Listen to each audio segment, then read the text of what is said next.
ಎಲ್ಲರಿಗೂ ನಮಸ್ಕಾರ. ನಾನು ನಿಮ್ಮ ಡಾಕ್ಟರ್ BK ರಾಮ್ ಪ್ರವೀಣ್, ಜನತಾ ಆಯುರ್ವೇದ, ಹಾಸನ. ಓಂ ನಮಾಮಿ ಧನ್ವಂತರಿ ಮಾದಿದೇವಂ ಸುರಾಸುರೈರ್ವಂದಿತ ಪಾದಪದ್ಮಂ ಲೋಕೆ ಜರಾರುಗ್ಭಯ ಮೃತ್ಯುನಾಶಂ ಧಾತಾರಮೇಶಂ ವೇದೌಷಧೀನಾ ಧನ್ವಂತರಿ ರಮಾನಾಥಂ ಸರ್ವರೋಗ ನಿವಾರಕಂ ಆಯುರ್ವೇದ ಪ್ರವರ್ತಾರ ಒಂದೇ ಪೇಷದಾಯಕಂ. ಸರ್ವೇ ಜನಾಃ ಸುಖಿನೋ ಭವಂತೋ ಸರ್ವೇ ಸಂತೋ ನಿರಾಮಯಃ. ಶಾಂತಿ ಶಾಂತಿ ಶಾಂತಿ.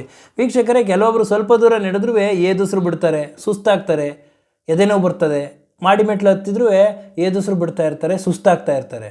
ಯಾವುದೇ ಕಾರಣಕ್ಕೂ ಇದನ್ನು ನೆಗ್ಲೆಕ್ಟ್ ಮಾಡೋಕ್ಕೆ ಹೋಗಬೇಡಿ. ಇದಕ್ಕೆ ಕಾರಣ ಏನು, ಇದಕ್ಕೆ ಪರಿಹಾರ ಏನು ಅನ್ನೋದನ್ನು ಇವತ್ತಿನ ಸಂಚಿಕೆಯಲ್ಲಿ ತಮಗೆ ಸವಿವರವಾಗಿ ತಿಳಿಸ್ಕೊಡ್ತೀನಿ.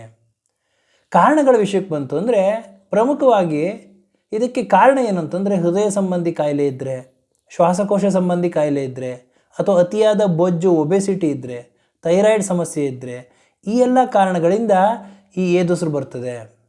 ಹೃದಯದ ವಿಷಯಕ್ಕೆ ಬಂತು ಅಂದರೆ, ನಾವು ಯಾವುದೇ ಒಂದು ಕೆಲಸ ಮಾಡಬೇಕಾದ್ರೆ ಆಗಲಿ, ನಮ್ಮ ದೈನಂದಿನ ಚಟುವಟಿಕೆ ಮಾಡಬೇಕಾದ್ರೆ ಅಂದರೆ, ನಮ್ಮ ಎಲ್ಲ ಅಂಗಾಂಗಗಳಿಗೆ ಆಕ್ಸಿಜನ್ ಅಂದರೆ ಆಮ್ಲಜನಕ ಅತಿ ಅವಶ್ಯಕವಾಗಿ ಬೇಕಾಗ್ತದೆ. ಹೃದಯದ ಕೆಲಸ, ಹಾರ್ಟಿನ ಕೆಲಸ ಏನು ಅಂತಂದರೆ ರಕ್ತನ ಪಂಪ್ ಮಾಡೋದು. ಯಾವಾಗ ಇದು ಪಂಪ್ ಮಾಡಬೇಕಾದ್ರೆ ಸರಿಯಾದ ರೀತಿಯಲ್ಲಿ ಈ ಒಂದು ಪಂಪ್ ಆ್ಯಕ್ಷನ್ ಸರಿಯಾಗಿ ಆಗೋದಿಲ್ವೋ ಅಂಥ ಒಂದು ಸಂದರ್ಭದಲ್ಲಿ ಆಕ್ಸಿಜನ್ ಸಪ್ಲೈ ಅಂಗಾಂಗಗಳಿಗೆ ಕಡಿಮೆ ಆಗ್ತದೆ. ಅಂಥ ಒಂದು ಸಂದರ್ಭದಲ್ಲಿ ಏದುಸಿರು ಬರ್ತಕ್ಕಂಥದ್ದು, ಸುಸ್ತಾಗ್ತಕ್ಕಂಥದ್ದು ಆಗ್ತದೆ. ಇವಾಗ ಹಾರ್ಟ್ ಯಾವಾಗ ಪಂಪಿಂಗ್ ಸರಿಯಾಗಿ ಆಗೋದಿಲ್ವೋ ಅಂಥ ಒಂದು ಸಂದರ್ಭದಲ್ಲಿ ವಾಲ್ವುಲಾರ್ ಹಾರ್ಟ್ ಡಿಸೀಸ್ ಅಥವಾ ಪೆರಿಫೆರಲ್ ಆರ್ಟರಿ ಡಿಸೀಸ್ ಈ ಒಂದು ಸಮಸ್ಯೆಗಳು ಕಾಡ್ತದೆ. ಅಂಥ ಒಂದು ಸಂದರ್ಭದಲ್ಲಿ ಯಾವಾಗ ಆಕ್ಸಿಜನ್ ಆಮ್ಲಜನಕ ಎಲ್ಲ ಅಂಗಾಂಗಗಳಿಗೆ ಸರಿಯಾಗಿ ಸಪ್ಲೈ ಆಗೋದಿಲ್ವೋ, ಬ್ಲಡ್ ಸಪ್ಲೈ ಸರಿಯಾಗಿ ಆಗೋದಿಲ್ವೋ ಅಂಥ ಒಂದು ಸಂದರ್ಭದಲ್ಲಿ ಸುಸ್ತಾಗೋದು, ಏದುಸಿರು ಬರೋದು ಆಗ್ತದೆ.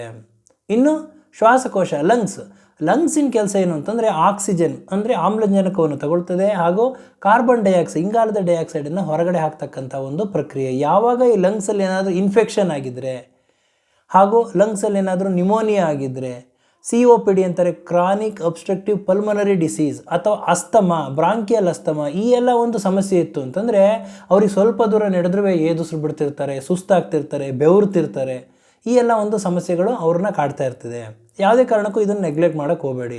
ಇನ್ನು ಬೊಜ್ಜು, ಅತಿಯಾದ ಬೊಜ್ಜು, ಹೆವಿ ವೆಯ್ಟ್ ಇರ್ತಾರೆ ಅಥವಾ ಒಬೆಸಿಟಿ ಇರ್ತಾರೆ, ಅವರಿಗೆ ಸಾಮಾನ್ಯರಿಗಿಂತಲೂ ಹೆಚ್ಚು ಆಕ್ಸಿಜನ್ ಅಂತಂದರೆ ಆಮ್ಲಜನಕದ ಅವಶ್ಯಕತೆ ಇರ್ತದೆ. ಆದರೆ ಹಾರ್ಟ್ ಸರಿಯಾಗಿ ಪಂಪ್ ಆಗ್ತಾ ಇರಲ್ಲ, ಸರಿಯಾಗಿ ರಕ್ತ ಸಂಚಾರ ಆಗ್ತಾ ಇರೋದಿಲ್ಲ, ಆಕ್ಸಿಜನ್ ಸಪ್ಲೈ ಸರಿಯಾಗಿ ಅಂಗಾಂಗಗಳಿಗೆ ಆಗ್ತಾ ಇರೋದಿಲ್ಲ. ಅಂಥ ಒಂದು ಸಂದರ್ಭದಲ್ಲಿ ಅತಿಯಾದ, ನೀವು ನೋಡಿರ್ಬೋದು, ಅತಿಯಾಗಿ ಬೊಜ್ಜಿರ್ತಕ್ಕಂಥವ್ರು ಸ್ವಲ್ಪ ನಡೆದ್ರೂ ಸುಸ್ತಾಗ್ತಿರ್ತಾರೆ, ಬೆವರ್ತಿರ್ತಾರೆ, ಸುಧಾರಿಸ್ಕೊತಿರ್ತಾರೆ. ಇದಕ್ಕೆ ಕಾರಣ ಅತಿಯಾದ ಬೊಜ್ಜು. ಇನ್ನು ಥೈರಾಯ್ಡ್ ಸಮಸ್ಯೆ ಇದ್ದವರು ಅವರಲ್ಲಿ ಮೆಟಬಾಲಿಕ್ ಇಂಬ್ಯಾಲೆನ್ಸ್ ಇರ್ತದೆ. ಅಂದರೆ ಮೆಟಬಾಲಿಸಮ್ ಸರಿಯಾಗಿ ಆಗ್ತಾ ಇರೋದಿಲ್ಲ, ಎದೆ ಹೊಡ್ಕೊಂಡಂಗೆ ಆಗ್ತಾ ಇರ್ತದೆ, ಸುಸ್ತಾಗ್ತಿರ್ತಾರೆ, ರೆಸ್ಪಿರೇಷನಲ್ಲಿ ಏದುಸಿರು ಬಿಡ್ತಿರ್ತಾರೆ. ಈ ಎಲ್ಲ ಒಂದು ಸಮಸ್ಯೆಯಿಂದ ಅವರು ಬಳಲ್ತಾ ಇರ್ತಾರೆ.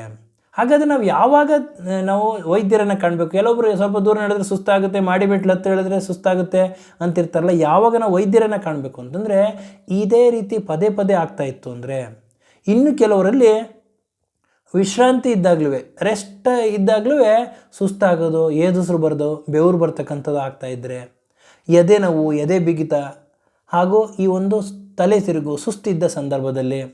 ಇನ್ನು ಕೆಲವರಲ್ಲಿ ತುಟಿಗಳು ಒಣಗ್ತಾ ಇರ್ತದೆ, ತುಟಿಗಳು ಹಾಗೂ ಬೆರಳುಗಳು ನೀಲಿಗಟ್ತಾ ಇತ್ತು ಅಂದರೆ, ಹಾಗೂ ಏದುಸಿರು ಬಿಡ್ತಾ ಇದ್ದರೆ, ಈ ಎಲ್ಲ ಒಂದು ಸಮಸ್ಯೆಗಳು ಅವ್ರನ್ನ ಕಾಡ್ತಾ ಇತ್ತು ಅಂತಂದರೆ ತಕ್ಷಣ ನೆಗ್ಲೆಕ್ಟ್ ಮಾಡೋಕ್ಕೆ ಹೋಗಬೇಡಿ, ತಜ್ಞ ವೈದ್ಯರನ್ನ ಭೇಟಿಯಾಗಬೇಕು. ಪದೇ ಪದೇ ಮೇಲಿಂದ ಕೆಮ್ಮು ಬರ್ತಾ ಇದ್ದರೆ, ಕೆಮ್ಮಿದಾಗ ಕಫ ಬರ್ತಾ ಇದೆ, ಅದರ ಜೊತೆಗೆ ಒಂದು ರಕ್ತ ಮಿಶ್ರಿತ ಕಫ ಬರ್ತಾ ಇತ್ತು ಅಂದರೆ, ಎದೆ ಬಿಗಿತ, ಸುಸ್ತಿತ್ತು ಅಂತಂದರೆ ತಕ್ಷಣ ತಜ್ಞ ವೈದ್ಯರನ್ನು ಭೇಟಿಯಾಗಿ.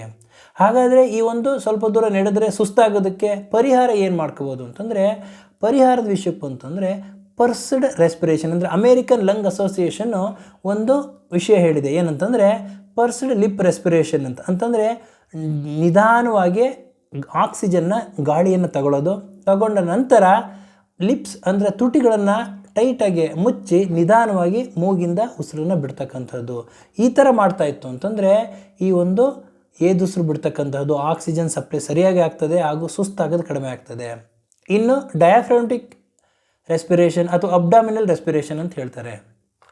ಅವತ್ತು ಹೇಳಿದಾಗ ನಾನು ಡಯಾಫ್ರಮ್ ಅಂದರೆ ಇದೊಂದು ರೆಸ್ಪಿರೇಟರಿ ಮಸಲ್ ಅಂತಂದರೆ ಉಸಿರಾಟದ ಒಂದು ಮಸಲ್. ಯಾವಾಗ ಈ ಮಸಲ್ ಸರಿಯಾಗಿ ಆ್ಯಕ್ಷನ್ ಆಗ್ತದೋ ಅಂಥ ಒಂದು ಸಂದರ್ಭದಲ್ಲಿ ರೆಸ್ಪಿರೇಷನ್ ಸರಿಯಾಗಿ ಆಗ್ತದೆ. ಡೀಪಾಗೆ ಉಸಿರನ್ನು, ಗಾಳಿಯನ್ನು ತಗೊಳ್ಳಿ, ತದನಂತರ ಉಸಿರನ್ನು ನಿಧಾನವಾಗಿ ಬಾಯಿಯ ಮುಖಾಂತರ ಬಿಡೋದ್ರಿಂದ ಈ ಒಂದು ಅಬ್ಡಾಮಿನಲ್ ಮಸಲ್, ರೆಸ್ಪಿರೇಟರಿ ಮಸಲ್ ಕರೆಕ್ಟಾಗಿ ಆ್ಯಕ್ಷನ್ ಆಗ್ತದೆ. ಅಂಥ ಒಂದು ಸಂದರ್ಭದಲ್ಲಿ ಆಕ್ಸಿಜನ್ ಸಪ್ಲೈ ಸರಿಯಾಗಿ ಆಗ್ತದೆ. ಈ ಥರ ಒಂದು 5ರಿಂದ 10 ಸತಿ ಮಾಡೋದ್ರಿಂದ ಈ ಒಂದು ಆಮ್ಲಜನಕ ಸರಿಯಾಗಿ ಅಂಗಾಂಗಗಳಿಗೆ ಸಿಗ್ತದೆ. ಏದುಸಿರು ಬಿಡೋದು ಈ ಒಂದು ಸಮಸ್ಯೆ ನಿವಾರಣೆ ಆಗ್ತದೆ. ಆದರೆ ಯಾವುದೇ ಕಾರಣಕ್ಕೂ ನಾನೀಗಾಗಲೇ ತಿಳಿಸಿರ್ತಕ್ಕಂತಹ ಲಕ್ಷಣಗಳಿದ್ದರೆ, ಎದೆ ಬಿಗಿತಾ ಇದ್ದರೆ, ತಲೆನೋವು ಇದ್ದರೆ, ತಲೆ ಸುತ್ತ ಇದ್ದರೆ ಹಾಗೂ ಏದುಸಿರು ಬಿಡ್ತಾ ಇದ್ದರೆ, ಕೆಮ್ಮಿದಾಗ ಕಫ ಬರೋದು, ರಕ್ತ ಬರೋದು ಈ ಥರ ಇತ್ತು ಅಂದರೆ, ಬೆರಳುಗಳು ಹಾಗೂ ತುಟಿಗಳು ನೀಲಿ ಆಗ್ತಾಯಿತ್ತು ಅಂದರೆ ಯಾವುದೇ ಕಾರಣಕ್ಕೂ ನೆಗ್ಲೆಕ್ಟ್ ಮಾಡಬೇಡಿ, ನಿರ್ಲಕ್ಷ್ಯ ಮಾಡಬೇಡಿ. ಹತ್ತಿರವಿರೋ ತಜ್ಞ ವೈದ್ಯರನ್ನು ಭೇಟಿಯಾಗಿ ಅವರ ಸೂಕ್ತ ಸಲಹೆ ಸೂಚನೆ ಮೇರೆಗೆ ಔಷಧೋಪಚಾರಗಳನ್ನ ಮಾಡ್ಕೋಬೇಕು ಅಂತ ಹೇಳ್ತಾ ಇವತ್ತಿನ ಒಂದು ಸಂಚಿಕೆಯನ್ನು ಮುಗಿಸ್ತಾ ಇದ್ದೀನಿ. ನನ್ನ ಈ ವಿಡಿಯೋ ತಮಗೆ ಇಷ್ಟವಾಗಿದ್ದಲ್ಲಿ ಲೈಕ್ ಮಾಡಿ, ಶೇರ್ ಮಾಡಿ ಹಾಗೂ ನನ್ನ ಎಲ್ಲ ಮುಂದಿನ ವಿಡಿಯೋಗಳಿಗಾಗಿ ಸಬ್ಸ್ಕ್ರೈಬ್ ಮಾಡಿ. ಧನ್ಯವಾದ.